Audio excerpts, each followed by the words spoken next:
Les élections générales de ce mercredi 8 septembre tiennent déjà une place à part dans l'histoire politique du Maroc. Elles ont été marquées par une mobilisation exceptionnelle en ces temps de pandémie. Sur 18 millions d'électeurs inscrits, plus de 50% ont voté, soit 7 points de plus qu'au lors des élections de 2016. Le taux de participation le plus important depuis l'entrée en vigueur de la Constitution de 2011. Le paysage politique va connaître son premier changement de majorité depuis cette nouvelle Constitution. Le Parti Justice et Développement aux Affaires depuis 2011, qui avait obtenu 125 sièges dans l'Assemblée sortante, enregistre une véritable débâcle.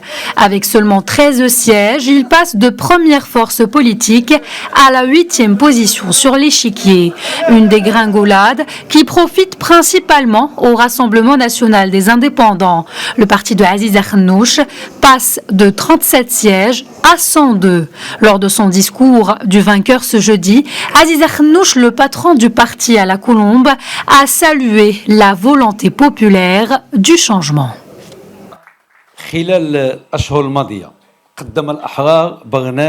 Le RNI a présenté au cours des derniers mois un programme axé sur 5 engagements et 25 mesures. Ce programme constituera la base de la négociation du RNI avec les partis nationaux afin de construire un cadre fort et une majorité harmonieuse.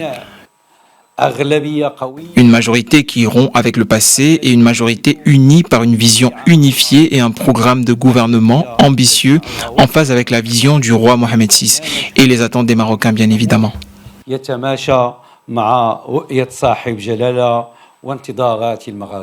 Au niveau de l'opinion publique, plus que le changement qui se prépare au niveau de l'exécutif, on salue surtout le bon déroulement du scrutin dans son ensemble.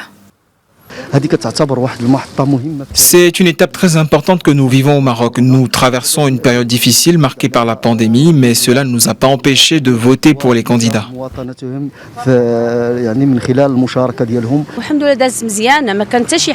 Le vote s'est très bien déroulé. Nous attendons énormément du pouvoir qui arrivera en tête de l'élection pour la ville de Fès, mais pour tout le Maroc.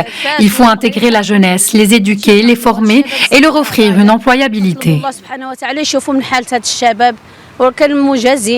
En vertu de l'article 47 de la nouvelle Constitution, le roi Mohamed VI désignera le prochain chef du gouvernement au sein du parti arrivé en tête des législatives.